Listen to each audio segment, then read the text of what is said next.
Oke, halo, selamat pagi. Oke, sebelumnya kita telah belajar mengenai aturan sinus ya dalam trigonometri. Nah, hari ini kita lanjutkan. Kita akan bahas mengenai aturan kosinus dalam trigonometri. Oke, perbedaannya kalau untuk yang sinus, sinus itu kan untuk mengetahui pasangannya, ya harus terlebih dahulu disesuaikan dengan aturan yang berkaitan gitu. Jadi kalau misalnya kita mau mencari panjang C-nya berapa, maka sudut C-nya harus diketahui gitu ya. Dan juga satu pasang antara sudut dan juga panjang yang lainnya harus juga diketahui gitu. Nah, misalnya kalau dalam aturan sinus kita mau mencari sudut B gitu ya. Berarti syaratnya adalah kita harus diketahui dulu sisi B-nya berapa dan juga satu pasang sudut dan juga panjang sisi yang lain gitu ya harus diketahui. Nah, beda dengan aturan kosinus gitu. Dalam aturan kosinus itu untuk mengetahui panjangnya gitu ya, minimal untuk mengetahui panjangnya atau mengetahui sudutnya ya, kalau misalnya mengetahui sudutnya berarti minimal ada tiga sisi yang harus diketahui. Atau kalau misalnya kita mau menghitung sudutnya atau mau mencari salah satu dari panjang sisinya, maka harus diketahui dua sisi dan juga satu sudut gitu ya. Contohnya kita mau mencari sisi A gitu ya, sisi A. Ini misalnya ini sisi A. Maka harus kita ketahui dulu sisi B-nya berapa gitu ya, sisi C-nya berapa dan juga cos A-nya berapa gitu. Harus diketahui. Jadi seperti di apitnya gitu ya. Kalau kita mau ingin mencari berapa sih sisi dari A. Kalau misalnya kita mau mencari sisi dari B, maka yang perlu diketahui adalah, nah kita cus dulu ya. Misalnya kita mau mengetahui sisi B-nya berapa gitu ya. Maka yang harus diketahui adalah di seberangnya gitu ya, sudut B, sisi C, dan juga sisi A. Nah, kayak gitu ya, di seberangnya. Jadi, yang harus diketahui sisi A, sisi C, dan juga sudut B. Misalnya lagi, kita mau ingin mencari berapa sih panjang sisi A gitu ya. Maka yang harus diketahui adalah sisi B, sudut A, dan juga sisi C. Nah, gitu ya. Terus lagi misalnya, kita ingin mencari sisi C berapa. Maka yang perlu diketahui adalah sisi B, sudut C, dan juga sisi A. Nah, kayak gitu ya. Jadi seperti di seberangannya gitu. Oke. Terus aturannya seperti apa gitu ya. Aturannya A pangkat 2. Halo. Oke ya. Aturannya adalah A pangkat 2 atau C pangkat 2 itu sama dengan A pangkat 2 ditambah B pangkat 2 kurang AB cos C gitu ya. Ini aja satu aja yang diingat. Sisanya itu menggiring aja gitu. Jadi kalau misalnya B pangkat 2 berarti sama dengan, kalau B pangkat 2 berarti sama dengan A pangkat 2 tambah C pangkat 2 kurang 2AC cos B gitu ya. Cos B. Nah gitu ya. Aturannya aja. Tapi yang diingat satu aja gitu. C pangkat 2 sama dengan A pangkat 2 tambah B pangkat 2 kurang 2AB kurang 2AB cos C. Yang sudut yang di sini tergantung yang di depannya gitu. Kalau misalnya di depan B berarti cosnya berarti B gitu. Kalau misalnya di depannya A berarti cos A gitu. Oke ya. Kemudian pada sembarang segitiga ABC dengan panjang masing-masing sisi A dan B, maka berlaku aturan luas segitiga gitu. Luas segitiganya adalah aturannya setengah kali AB kali sin C atau setengah kali AC sin B. Aturannya di sini A, sini B, berarti sini sin C gitu ya.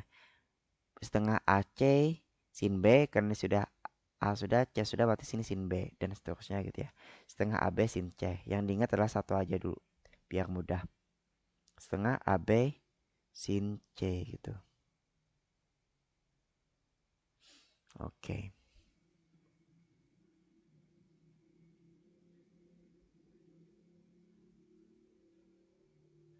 Setengah AB sin C atau setengah AC sin B atau setengah AB sin A.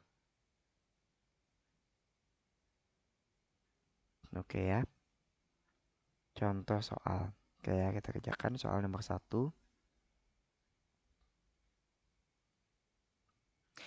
Panjang sisi PR adalah, nah yang ditanyakan adalah PR. PR itu sama dengan sisi Q ya namanya ya, sisi Q. Nah, berarti untuk mengetahui sisi Q, berarti yang harus diketahui adalah ini sisi R, ini sisi P, dan juga sudutnya gitu ya. Berarti berdasarkan aturannya adalah nomor 1, Q pangkat 2, Q pangkat 2 sama dengan P pangkat 2 tambah R pangkat 2 kurang 2 PR cos Q. Gitu ya. Oke, kemudian kita jawab Q pangkat 2 sama dengan P pangkat 2. P-nya adalah, ini adalah sisi R, ini adalah sisi P. P-nya ada 8, berarti 8 pangkat 2 tambah R-nya 6, 6 pangkat 2 kurang 2 kali P. P-nya 6. Kemudian dikalikan dengan R. Oh, P-nya 8 ya. P-nya 8 dikalikan dengan R6 kali cos 120 derajat. Oke, kita hitung 8 pangkat 2 adalah 64 tambah 6 pangkat 2 36 kurang 2 kali 8 kali 6. 2 kali 8 16 ya, 16 kali 6 16 kali 6 adalah 42. Oh, bukan 42 ya. 36 6 kali 96. 96. Kemudian cos 120 derajat. Nah, cos 120 derajat itu berada di kuadran kedua ya. Karena berada di kuadran kedua, nilai cosnya berarti bernilai negatif. Berarti sama dengan negatif sin 30 derajat. Sin 30 derajat ada setengah.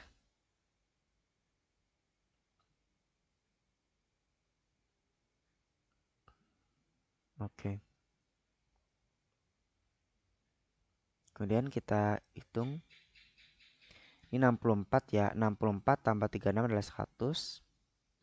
100 karena ini negatif kali negatif berarti tambah ya. 96 kali setengah itu adalah 48. Berarti sama dengan 148.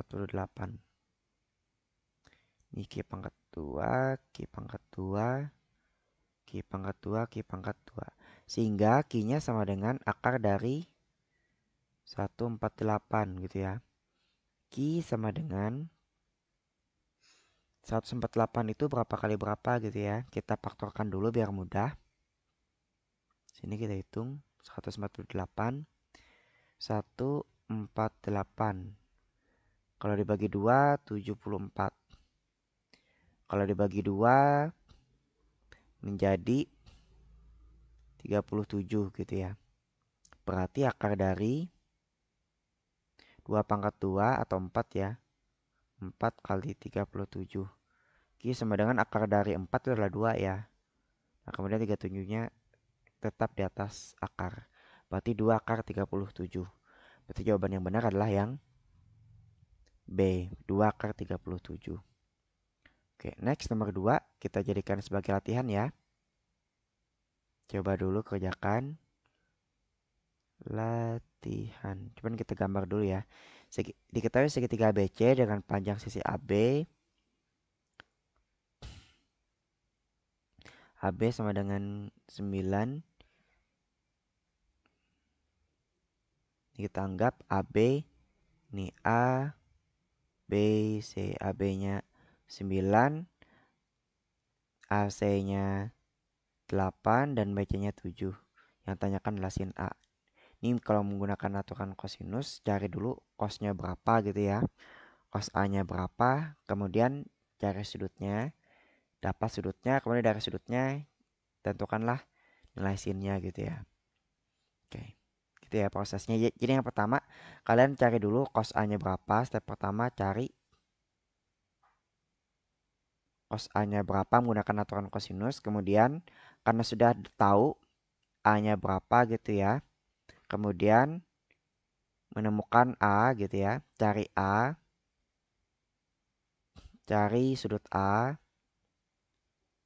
cari besar sudut A. Kemudian step yang ketiga adalah cari atau hitung sin dari oke gitu ya, ada 3 step. Jadi yang pertama cari cos A menggunakan aturan kosinus, kemudian cari sudutnya gitu ya, cari sudutnya ya kayak di aturan sinus gitu ya, yang kayak sebelumnya. Kemudian cari nilai dari sin A. Oke, sampai sini dulu materi kita mengenai kosinus, aturan kosinus dalam trigonometri. Next akan kita bahas lagi materi trigonometri lainnya. Oke, selamat belajar.